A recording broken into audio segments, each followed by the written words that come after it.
Praise the Lord. Greetings to all in the matchless and marvelous name of our Lord and Savior Jesus Christ. This morning I praise God for this wonderful opportunity that the Lord has granted to preach His word to His chosen people.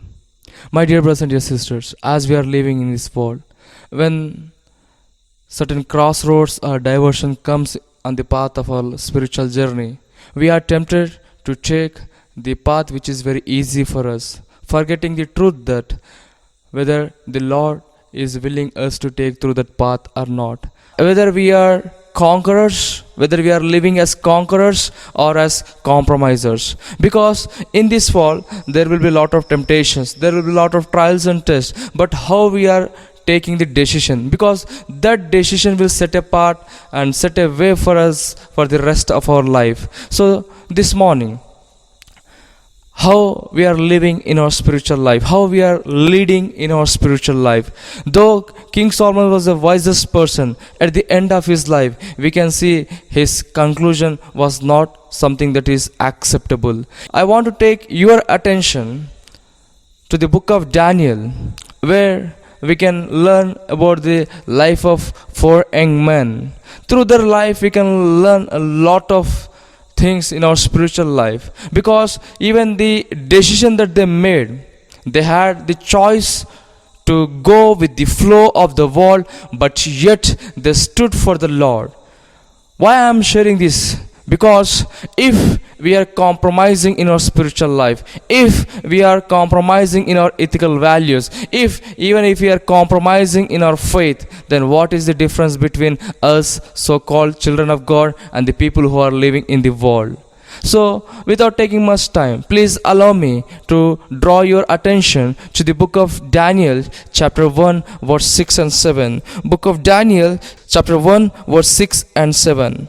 Among those who were chosen were some from Judah: Daniel, Hananiah, Mishael, and Azariah.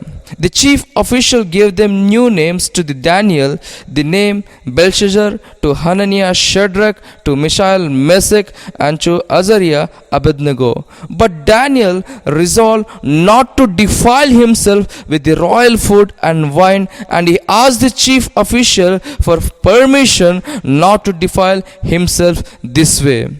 Yes, we all know the background of the book of Daniel. The king Nebuchadnezzar invaded Judah and he took many young men into the captivity. These young men were in Babylonian kingdom as slaves. But even though they were in different nation, even though they were in different kingdom, yet their commitment to the Lord was not changed.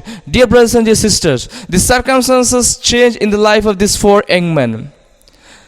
There were no more positive vibes in their lives, but still they remained constantly in their faith as they committed their lives to the Lord. Just I want to bring few insights as God the Holy Spirit leads us. Let us meditate on the lives of these young men.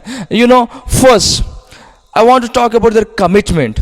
See, while these four young men, while they were in Jerusalem, they were surrounded with the godly people. They were influenced by the godly people. They were influenced by the spirituality of those people. In Jerusalem, all these young men used to hear about the prophets who were prophesying about the message from the Lord, and there were priests who were always performing the sacrifices in the Jerusalem temple. There were other Levites who were singing and praising the Lord always in the Jerusalem temple.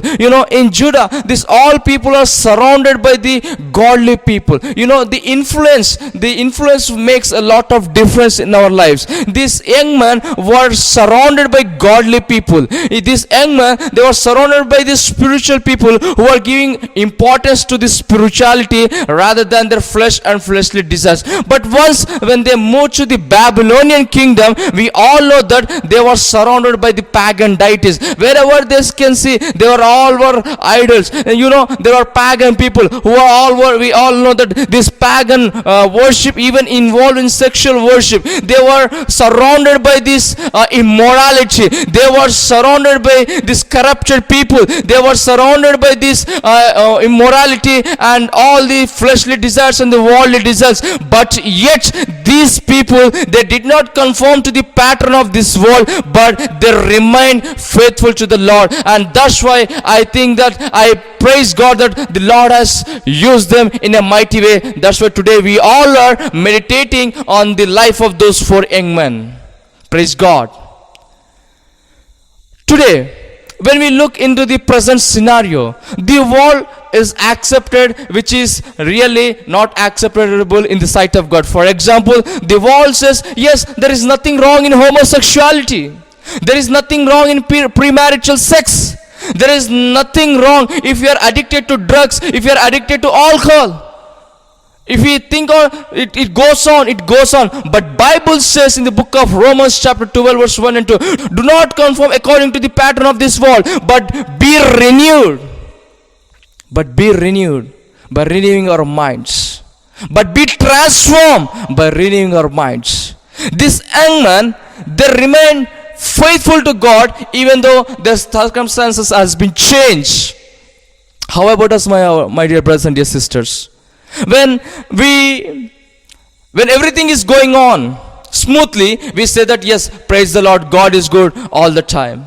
When circumstances will change, when everything is going out of our control, even if we are facing death, even maybe to some extent if we are facing all these sorts of diseases and deaths, are we able to stay in the commitment that which we made in the presence of God?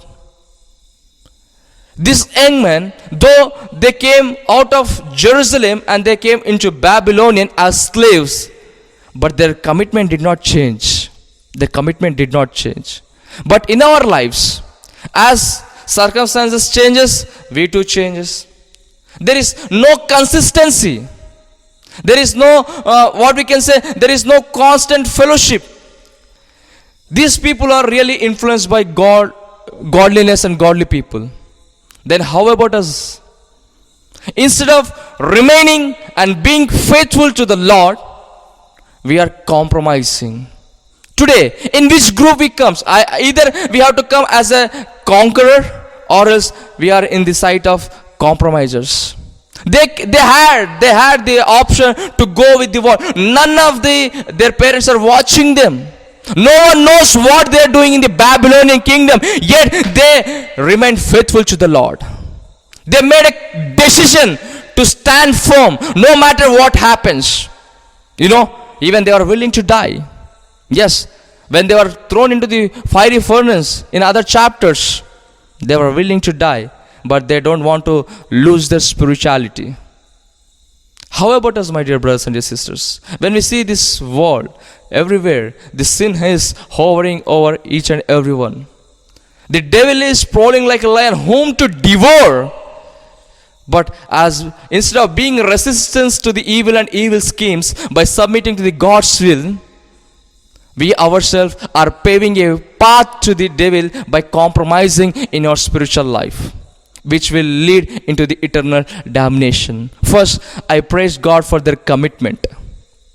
Second, I praise God for their choice. They had a choice to have a delicious food. Maybe this is the area where most of us fall into temptation.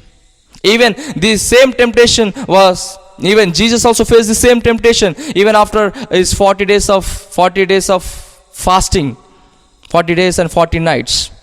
Devil came and tempted our Lord Jesus. He tried to tempt Jesus. They had a choice to go with a delicious food. We all know that the Jewish people, they received the law from the Lord. Even they received the instructions which they have to eat and which they have to avoid. Because for them there is a law which clearly prohibits certain animals which are unclean. But when we come to the Babylonian scenario, all these animals were sacrificed for the pagan deities. Moreover, they were sacrificed for those idols. And those food was serving to these people. They made a choice. What is the choice? To stand firm, not to defile themselves. Not to defile themselves. Verse 8 clearly says, "But Daniel resolved not to defile himself with the royal food and wine." They made a decision that they don't want to defile themselves. They had a choice. No one knows what they are going to have that food. No one knows. No one is going to stop them if they are going to have that royal food. But yet they made the decision not to defile themselves, not to make them impure. When in our life, if we get a choice, we'll always wants to go for the easiest one, right? Maybe they may say that when everyone is eating, when everyone is having, when everyone is following, why not we? They never said like that. But they set themselves separately. Dear brothers and dear sisters, Bible says the same thing. We are called by God. We are set apart by the Lord from this world. He has called us from the darkness to the marvelous light to proclaim His faithfulness. But it is so sad that being a Christian, being a child of God, being a servant of God, we are not able to show that separation from the world and worldly activities. See in the life of Joseph, when he got a chance, when he had a choice to commit that sin. But the Bible says he ran away from that place. He ran away. Even in the book of 2 Timothy, the Apostle Paul warns Timothy to run away from the lustful and youthful desires.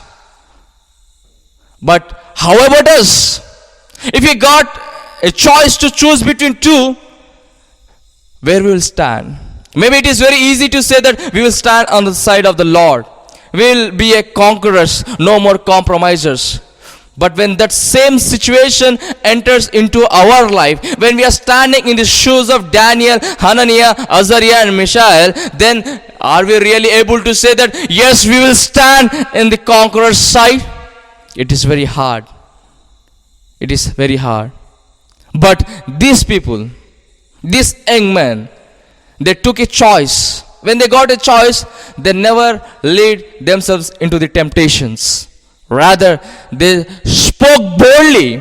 They said that we will no more defile our bodies, because our bodies are the temples of Holy Spirit. Our body is the temple of Holy Spirit. Don't you know that the God, the Holy Spirit dwells in you? If someone defiles his body, if someone defiles the temple of God, the Lord will destroy him. That's what the book of 1 Corinthians says. But when we get a chance, when we get a choice, we will fall into the snares of evil. Just see, now everyone, the whole world became a global village. Just one tap is enough to fall into prey of devil. One tap, one touch in our mobile is enough to fall into the snares of evil. Yes, my dear brothers and dear sisters, if we have a choice to keep ourselves pure and blameless, and at the same time to defile ourselves, where we will stand? Where we will stand?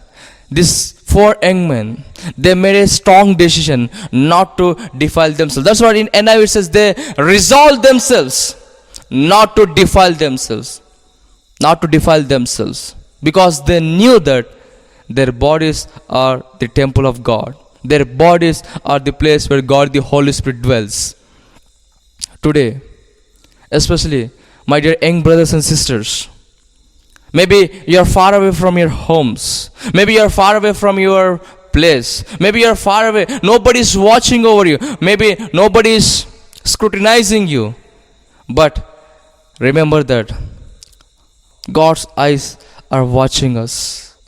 Make sure that you stand in the side of conquerors. First, I praise God for their commitment. Second, I praise God for their choice, that they made a strong decision not to defile themselves, not to be impure, but to be pure, to be holy, and to be blameless in the sight of God.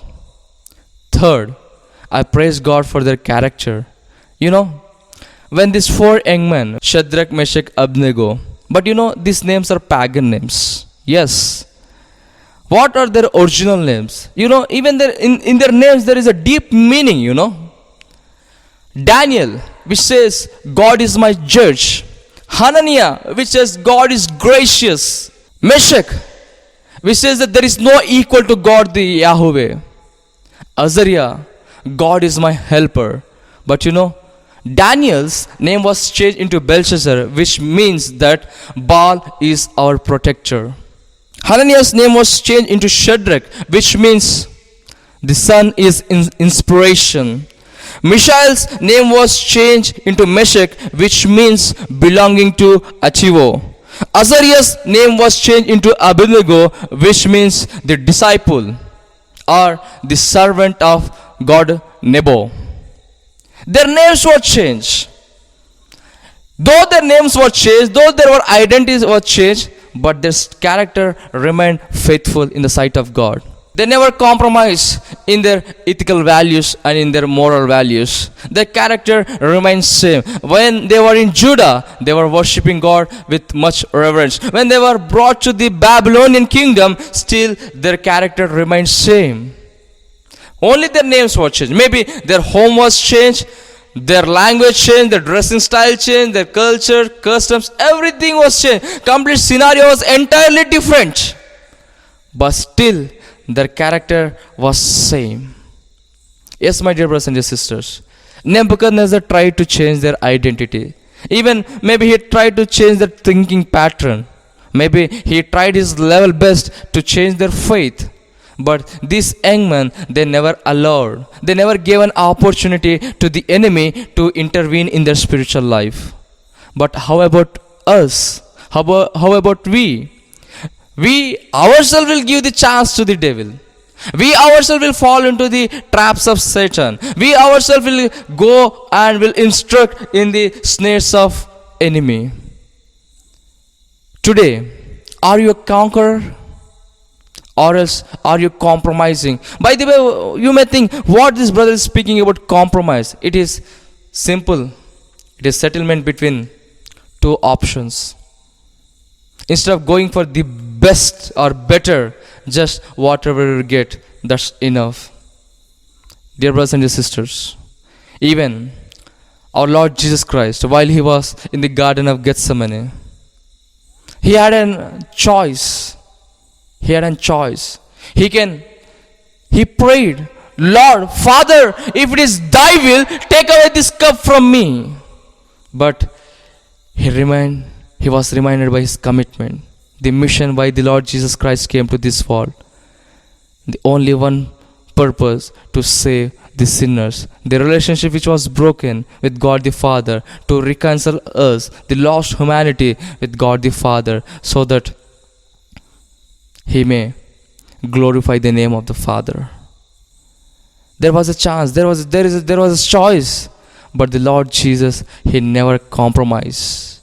Even why the early church was growing so fast, because they never compromised. They were threatened. They went through a lot of sufferings. They went through a lot of persecutions, but yet they never compromised. They are conquerors. Bible says in book of Romans chapter 8 verse 38, we are more than conquerors. The Lord Jesus wants to see each and everyone as conquerors, but instead of realizing this divine truth, if you're compromising in our day-to-day life, if you're compromising in our spiritual life, allowing the worldliness enter into our life, and as the worldliness is entering into our life, slowly our prayerful life, our purity, maybe we are not able to experience the presence of God. Dear brothers and dear sisters, why can't we come back to the Lord and ask the Lord, Lord, help us and make us to be a conquerors. We don't want to compromise in our spiritual life, O Lord. Help us to be a conquerors as these four young men were. Shall we pray together? Our most gracious and loving Father, we thank and we praise you for this blessed hour morning that you have granted this wonderful opportunity to come together to meditate on your word, O Lord. Father, especially I pray for all these dear brothers and dear sisters. As you spoke to us from the life of Daniel, Hananiah, Azariah, and Mishael, Lord, help us to take a deep commitment today and help us to remain whatever the commitment that we made in your presence, O Lord. Lord, help us not to defile ourselves. Lord, when the world gives us chance, help us not to conform according to the pattern of this world, but help us to remain faithful. Help us to renew our mind. Help us to be transformed into your own likeness and in your own image, O God. Lord, let our character bring glory to you, Lord. We pray that this morning, let you must be increased, O Lord. Let you be increased and we must decrease, O God. Especially I pray for these dear brothers and dear sisters as they're making this deep commitment. Dear Lord, you make us as conquerors, O Lord. Help us to wage this war against evil and all its plots and schemes and grant us victory in each and everyone's life, O Lord. As you're starting this new week, Lord, we pray that let your grace and favor be upon us and you bless us, O Master. We pray for our nation. We pray for all our fellowship activities, O Lord. You bless each and every one of us. In Jesus' mighty name we pray. Amen. And now, may the love of our everlasting Father and the grace and mercies of Lord and Savior Jesus Christ, sweet communion and fellowship of Holy Spirit shall rest and abide on each one of us from now and forevermore. And the people of God said, Amen. Amen. May God bless you all. Have a blessed day.